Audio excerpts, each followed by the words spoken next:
This week on Myths and Legends, it's a story from India, and you'll see how you can get unfathomably rich selling dead pigeons, and how to build the Bat Cave with unlimited rice. The creature this week is all-you-can-eat ham sandwiches.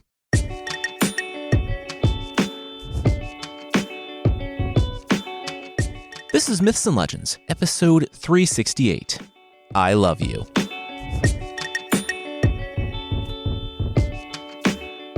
This is a podcast where we tell stories from mythology and folklore. Some are incredibly popular stories you might think you know, but with surprising origins. Others are tales that might be new to you, but are definitely worth a listen. Today's story is from India. It was a fairy tale collected by British folklorist Joseph Jacobs in the late 19th century, so unfortunately, it's not super descriptive on places or time periods. In that way, it's kind of like most fairy tales, but I do wish we had more info. We'll jump in with a king about to leave on a hunt. But first, he has to say goodbye.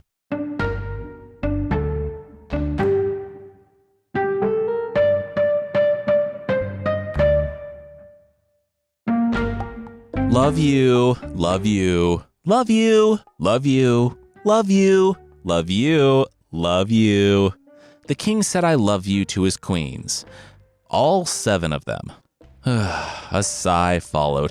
A sigh that they all knew the reason for, but he was going to tell them about it anyway. I'm really glad you're all such an amicable group, the king started. There's no jealousy, no scheming. They all wanted what was best for one another, and they were all on Team Air. But Team Air was without its MVP. Because I don't have an heir, despite 7 wives, the king said. The women looked to each other and didn't need to state the obvious that when you marry 7 women of various ages, backgrounds, and families, and none of them conceive, it started to seem like maybe the common denominator was to blame. They did not say this, though. They had all resigned themselves to the outcome that if it happened for one of them, fantastic. If not, then at least it wasn't a Henry VIII situation, and they weren't with a guy who would behead them if they didn't produce an heir. They said, heir question aside, they did want to talk to him about something. He was going hunting today, right? I'm a king. What else am I going to do? Govern? Psh. They said, okay. But if he goes hunting, please just don't go north. He asked, why not? When someone has a dream about someone else, it's a curiosity. When another person has that same dream, it's a little weird. When the king's 7 wives all had the dream the previous night where evil befell him on a hunting trip in the north, and then he informed them that he was taking a hunting trip in the north, that's maybe worth considering. The king was more in a getting them to let him leave on his hunting trip mood and less of a hearing what they said mood, so he promised. Yes, he would hunt in the south, no worries, goodbye. He wasn't 5 steps out the door when one of his wise men came running up to him. The king tried to ignore him, but when the man shouted, "Your prayers have been heard. One of your queens will bear a son," the king spun on a heel. That's it, the wise man said. He was going to have a son. Didn't know who would conceive it, didn't know when, but yeah, son. Despite the vagaries, it was still good news. That it was definitely probably going to happen in the near or far future for someone married to the king. So the hunting trip was now a celebratory hunting trip. Except 3 days in, and no dead things. The king didn't feel like celebrating. They barely saw any animals, and when they did, their bowstrings snapped or their shots went wide. Their horses died underneath them. When they moved on from the south to the east and the west, their luck wasn't much better. It was only when the group moved north, the king feeling like there was something he was supposed to remember about that particular cardinal direction in hunting, but whatever. That was where they saw the white hind. A white hind is like legendary king catnip. It's that pie smell from the old Looney Tunes cartoons where it picks up the dog or wolf and they follow it without even thinking. The king, not considering that it was suspicious that a white hind with silver hooves and golden horns existed at all in the area that all of his wives told him to avoid, gave chase. Now, they go into details for the hunt, and it's largely irrelevant, except to show how much the king should not have been hunting this hind. It ended with the men closing around it in a semicircle, with no chance for the animal to escape, but then it leapt clean over his horse. Now, the king wasn't much of a reader, So he didn't know that you never follow the white hind into the forest unless you really want to be lured into a trap, or I guess leave Narnia.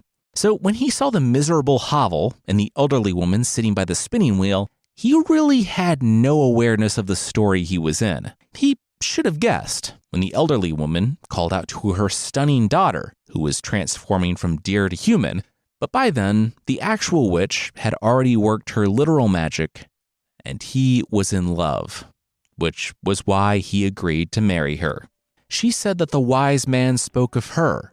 She would be his wife, and she would bear his son, but she didn't want to be one of 8. She wanted to be one of 1. So, to marry her, he would have to make room in the palace.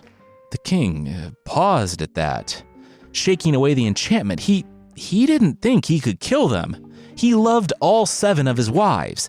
They had an understanding and a weirdly supportive thing going on. The White Witch laughed. Oh, she didn't want the king to kill his wives. No, that would be horrible. Simply scoop out their eyeballs, make a necklace from 14 eyes, and present it to her mother as a bride price. Then throw them into a forgotten area of the dungeon for the rest of their lives. The king, once again under the enchantment, breathed. Whew, okay, good. He thought he was going to have to do something horrible.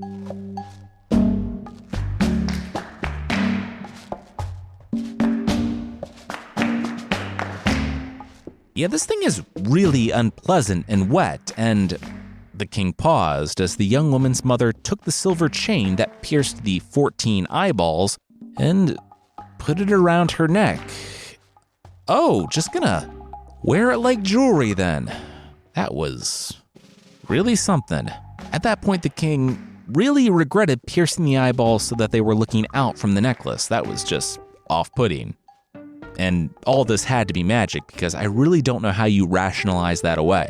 Leaving his soon-to-be mother-in-law rocking in the woods, the king took the daughter home where, marrying her, he set her up in the house of his 7 ex-wives? Not sure if they divorced, but in a time where the king had 7 wives, I'm not sure that's really necessary. The palace, the clothes, and the enslaved women to wait upon her, the story says she, quote, really had everything even a witch could desire, even the deaths of her enemies. It really didn't make sense to anyone in the king's inner circle that the queen should take command of the dungeon, and it annoyed them that she turned out to be the progressive type, slowly shuttering the dungeons and having portions walled off in favor of rehabilitation that she also handled personally on the outskirts of town without witnesses.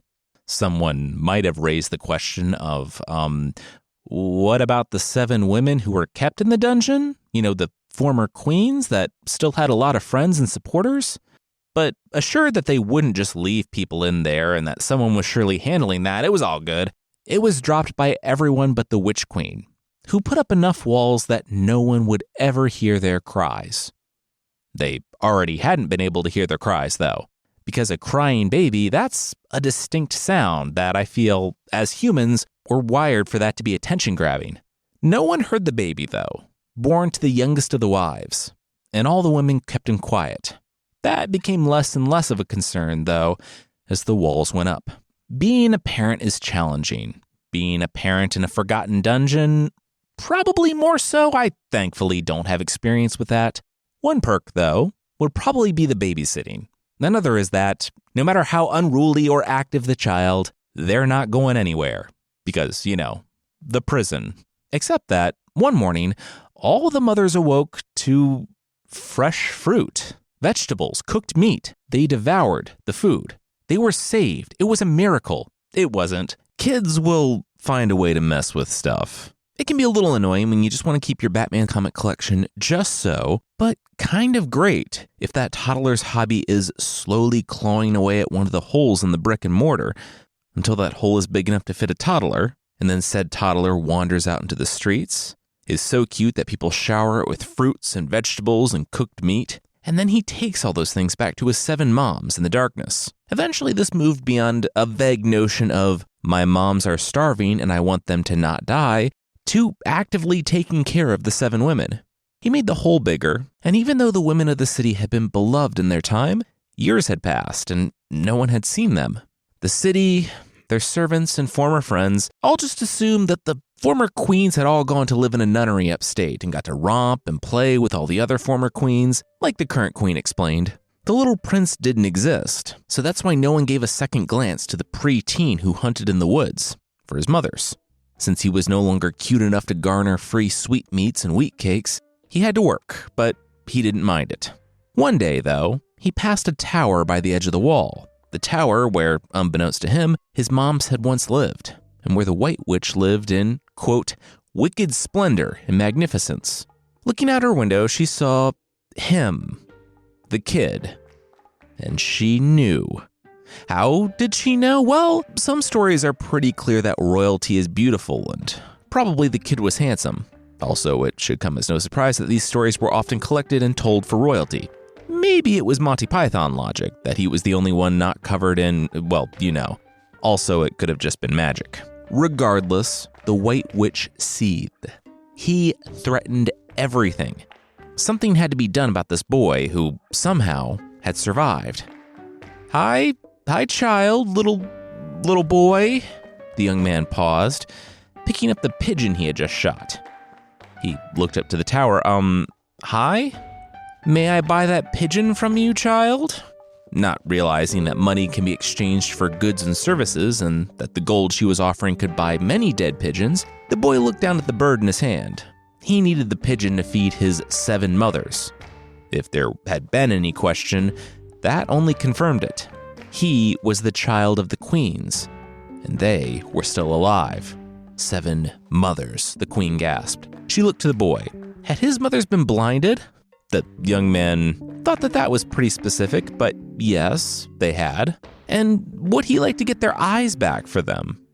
The boy and I didn't know that was a thing that was possible, but he imagined they might like that. Yes.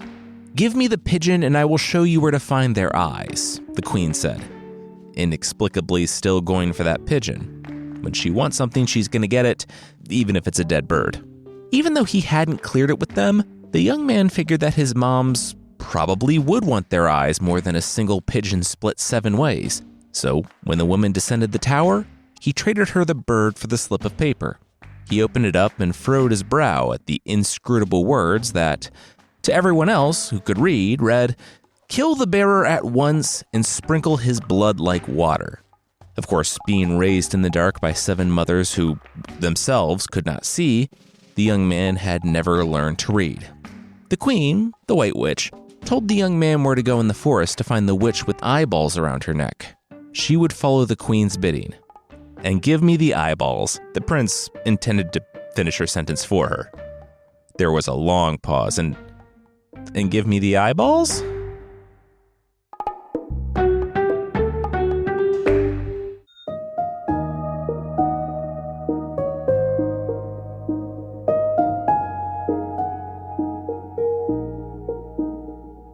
I have to get to the witch in the woods to get eyeballs for my 7 moms. Is probably a phrase that could get you arrested, maybe. It depends on the kingdom and how dangerous you are acting, but when stopped and questioned by guards on the road in the next kingdom over, the young man explained the situation with his 7 moms, and he was detained. Because he was getting married!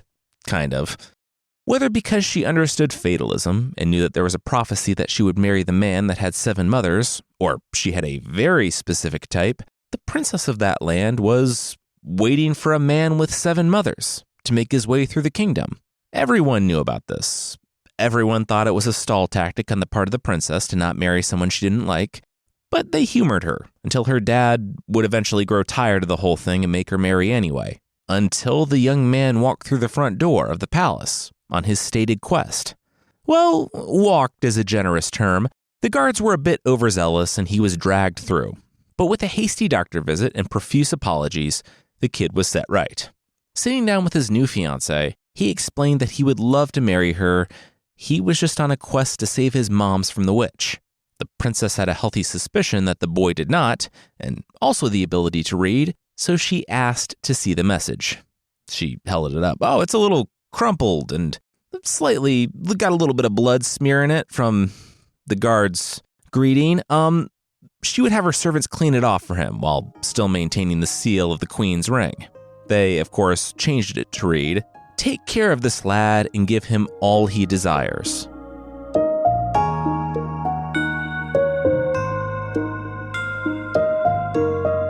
"My daughter wrote this?" The witch in the woods studied the paper. The young man shook his head. He didn't know who the woman's daughter was. "The queen wrote this, though."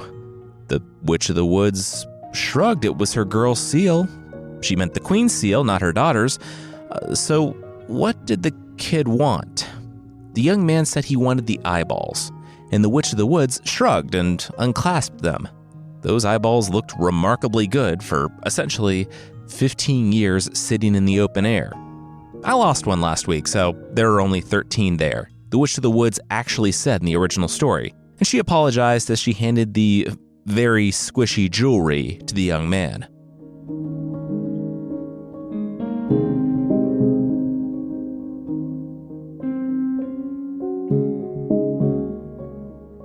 "Sorry, Mom, I'll be your little eye, though," the kid said to the youngest queen, his actual biological mom, when he came up an eye short. It was a nice gesture, but it wasn't an actual eye. The next day, the young man returned to hunting pigeons on the outskirts of the city. His moms had to eat, after all, and he found that same nice woman who now seemed oddly confused as to why he was breathing. The young man had not had a lot of social exposure, and so didn't know that this was a strange observation to make and speak aloud, but thanked the stranger for all her wonderful gifts, mainly the 13 squishy eyeballs. Clenching her jaw so much that she might crack a tooth, the queen said that she was so happy, but getting his moms their eyes back was really only the start. Did they want a cow whose milk flowed all day and makes a pond as big as a kingdom? The young man didn't note that didn't really sound like a pond anymore. It's more like a sea, but yeah. Unlimited milk? Sure.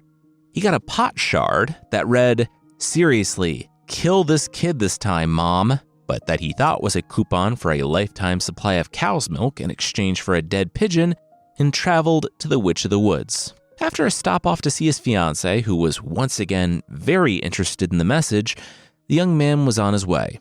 The witch looked at the message, looked at the young man, looked back at the message. "How old are you?" she asked. He said, 15. The witch shook her head. "That must be the reason. All right. The message says to give you whatever you asked for, and I don't want to get on your mom's bad side, so here's how to get a cow with endless milk." A few days later, when the kids spotted the cow in the midst of 18,000 demons, all standing knee-deep in basically a giant kiddie pool full of milk, he began to wonder just how much they needed that milk. Still, he knew how to get past this. He only needed to have faith in the woman who had worn his mother's eyes for the past 15 years, and also lost one of them. The gaze of the demons began to find him all around the cavern, and saliva dripped in the milk around their knees. And the young man gasped. He had to sing, or rather, whistle. Yes, the story tells us that there's a simple tune that you can whistle, one that's so terrible that it makes demons instantly flee from you. It doesn't tell you what that tune is. Might be kind of helpful. I won't be mean and reference a terrible real-life band, because I'm super out of touch musically now. The boy took a few deep breaths when he was finished making his way to the center of the pool, to the demon that was side-eyeing him, but who kept milking his cow. The boy grimaced. Okay, just like he'd rehearsed with the woman in the woods. "I'm gonna skin you now." The demon at the center said the boy wanted to do what now? "Skin you."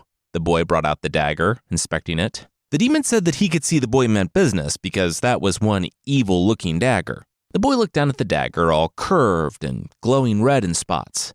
Skulls on the hilt and faces screaming on the wide part of the blade. It did look pretty evil.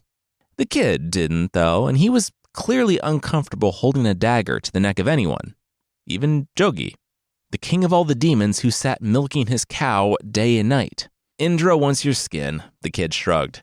Indra was making a new drum, and the demon's skin was known to be tough. Indra is the king of the Devas in Hinduism. He fights evil, he's a god of order. We don't need to super go into it other than to make it clear that the king of all the demons really wanted to literally save his own skin. The boy looked back and forth. Hey, maybe they could, work something out? Notice by, how high-pitched my voice is getting that I'm fishing to see if you'd be open to a bribe?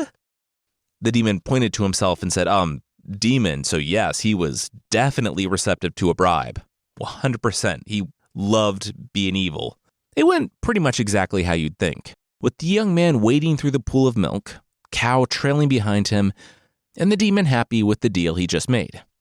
I like to think that, as the young man and his 7 moms grew richer and richer with their cow's endless milk, the kid had the secret exit for the dungeon he clawed out when he was a toddler revamped. So it was something like the Bat Cave. Like maybe he jumped into a waterfall or had a switch in a statue open up a bookcase or something. Regardless, the 7 women stayed secret. And even though they were rich enough to afford to buy anything they wanted, and the kid didn't need to hunt pigeons, he just, loved killing pigeons, I guess. The queen asked a lot of strange non sequiturs, like, why have you not been murdered by the witch in the woods yet, like all the messages told her to do? The kid did not get her weird sense of humor, but he was totally interested in the unlimited rice on offer. By now, the young man saw the benefit of stacking his trips, and he visited his fiancée on the way to the Witch of the Woods. She, again, edited the message, but this time wrote, "Yet again, give this lad all he requires, for his blood shall be as your blood." 1,000,000-fold rice, huh? The Witch of the Woods said. Yeah, she could do it. He remembered the song so bad that even the demons couldn't handle it, right? That was good, because this time he was going to have to walk through a crowd of 18 million demons while singing it, so hydrate.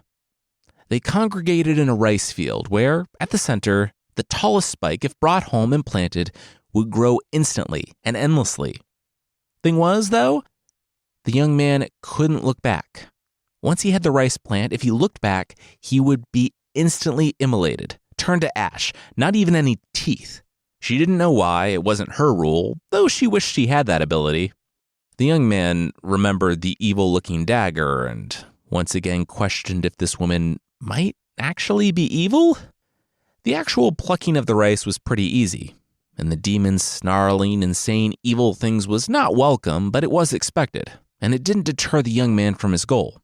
It wasn't the demons on the long walk back out of the rice fields, but the other voices that gave him pause. Pluck me too. The young man stopped singing for a bit and listened. Smaller voices were calling out to him. Yeah, pluck me. Pluck you? No, pluck me. That one came from his feet, and he had to see what in the world was talking to him. They were rice plants, calling out to him to get plucked. I, too, would be curious if voices were calling out for me to pluck them as I was walking through a field. As the old saying goes, curiosity immolated the child, and the young man burst, screaming, into flames. The demons, very into this particular type of content, clapped and cheered as the young man crumbled to ash. And that's how he died.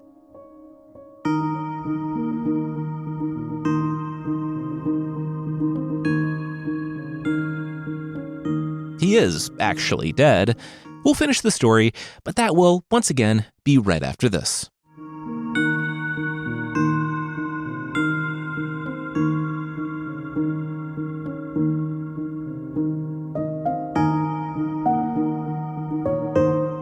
A few weeks later, in that very same rice field, the Witch of the Woods looked down with a sigh.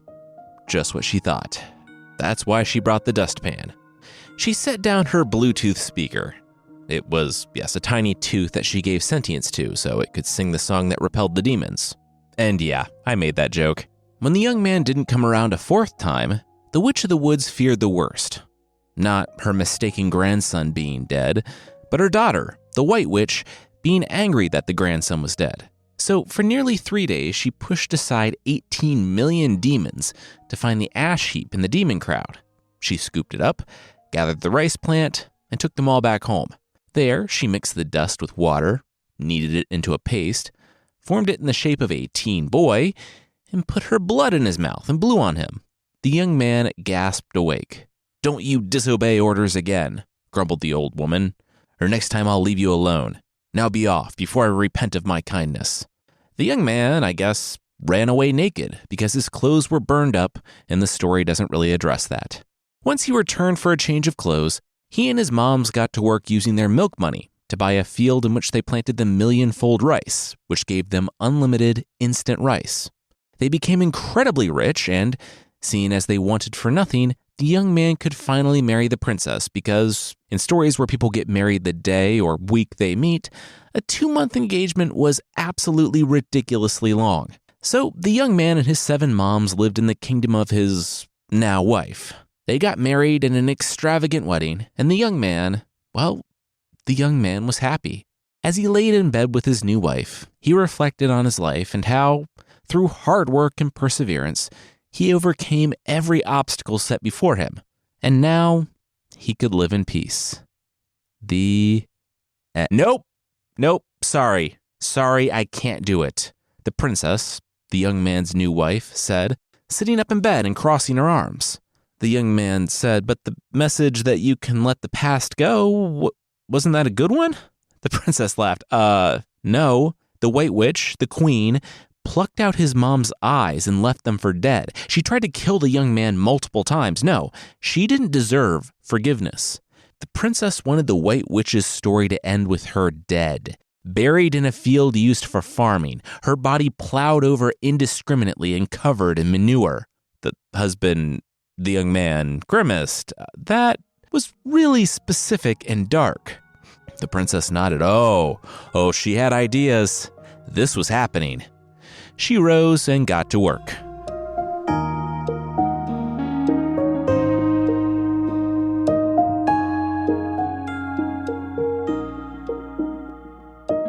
The young man and his 7 moms looked around the palace.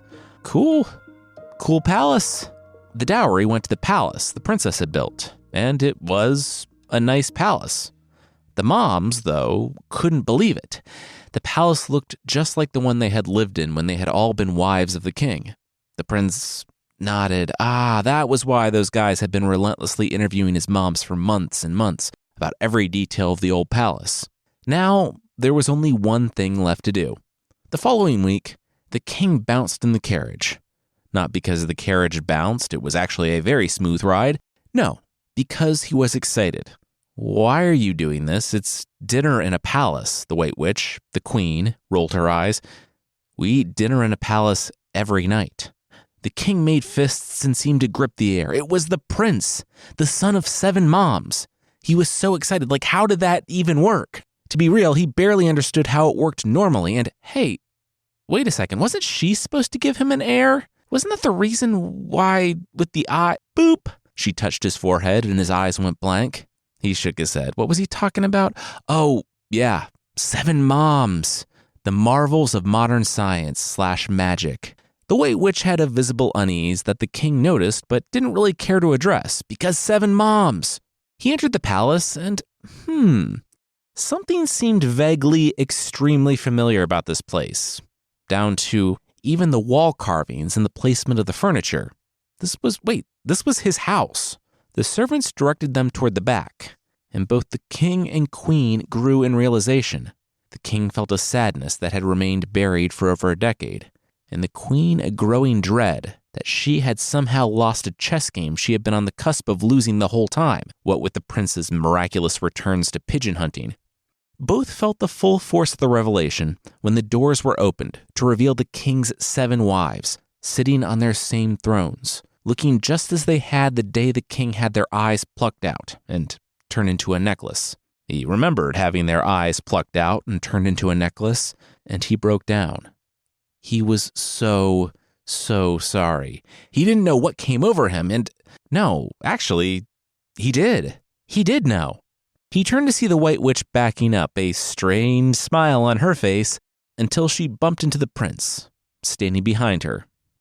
"Guards, arrest that woman," the king said. The guards didn't do it.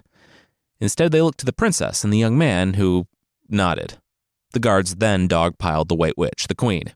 As the king reunited with his 7 wives, who took him back despite him having taken their eyes, not sure how you get past that one, the king shook his head. She, the queen, was too dangerous, but he had no idea what they would do with her. The princess chimed in. Oh, she had ideas.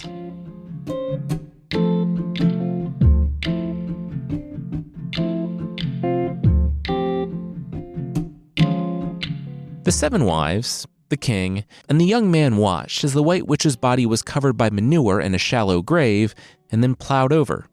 The king and his wives winced. The young man threw up. "Yeah, that's too much. I could have just had her executed," the king said.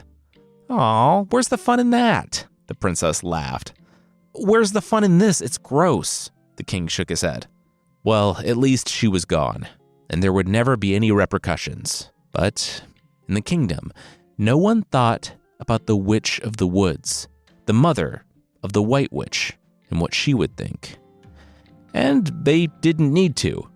She was more afraid of her daughter than anyone. What with the woman sending her eyeball necklaces that she had to wear for years, and then sending her a child to try to kill over and over again. She was not down with any of that at all. She knew that she was the Witch of the Woods, but she didn't need her daughter out there perpetuating damaging stereotypes.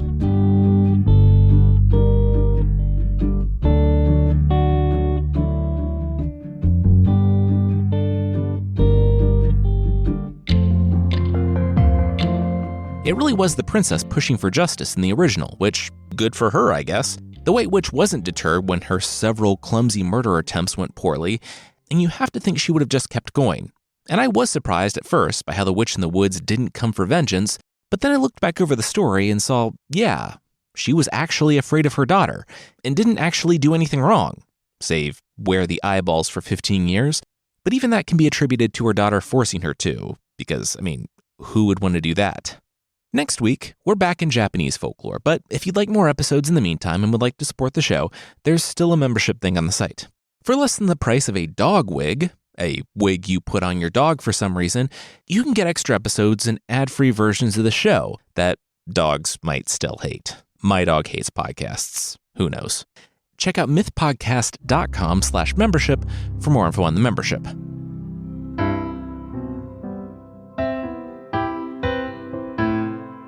The creature this week is Sæhrímnir from Norse mythology. In Norse myth, tricky Odin gets warriors to die in their prime so they can be ready for Ragnarok, the end of the world. Episode 80, by the way. They hang out in part in a place called Valhalla, where they await to battle with the Jotnar and the wolf. The problem, as anyone who has ever had a big group of unruly boys in their house, is what are you gonna feed them? The drink is easy. For the warriors of Ragnarok, a goat sits on the roof, and from its goat udders, mead flows down for all the men and teens to drink. Mead being honey wine. Not sure what the mechanics are for honey fermenting in a goat's body, but it apparently works. For food, well, they get ham sandwiches. Yes, Sæhrímnir is a boar that is hunted, killed, and cooked by Andhrímnir, who is apparently defined by his time in the kitchen because his name means the one exposed to soot. The boar is slaughtered and fed to the warriors. The boar is resurrected in the evening. Not sure if the cook has something against factory farming or just enjoys the hunt, but he lets the boar go each night. And it's allowed to play and frolic all night and all morning, and then it's caught and slaughtered the following day. Not sure it appreciates this though, because the Poetic Edda, one of the major books on Norse myth, describes the boar as seething. I would be too if I existed only to be constantly hunted and killed. Apparently though, he makes, quote, the best of bacons. There are theories regarding the ultimate meaning behind this creature, which you know I love and find worthwhile. Some say it points to sacrificial shaman practices. Some that Snorri, the writer, was trying to make a Norse paradise of pork and alcohol, and something of a Christian tradition. People quote Jacob Grimm, the 19th century German author, comparing Scandinavian myths to Grecian legends, linking it to hero worship, despite hero worship not really being mentioned in the text at all. For me, well, to paraphrase Freud, sometimes an otherworldly resurrected giant boar is just an otherworldly resurrected giant boar. Despite the all-you-can-eat best bacon, Odin does not partake. He has a liquid lunch, and dinner, and breakfast. Odin, in the Eddas, assures us that he needs no food, and consumes only wine.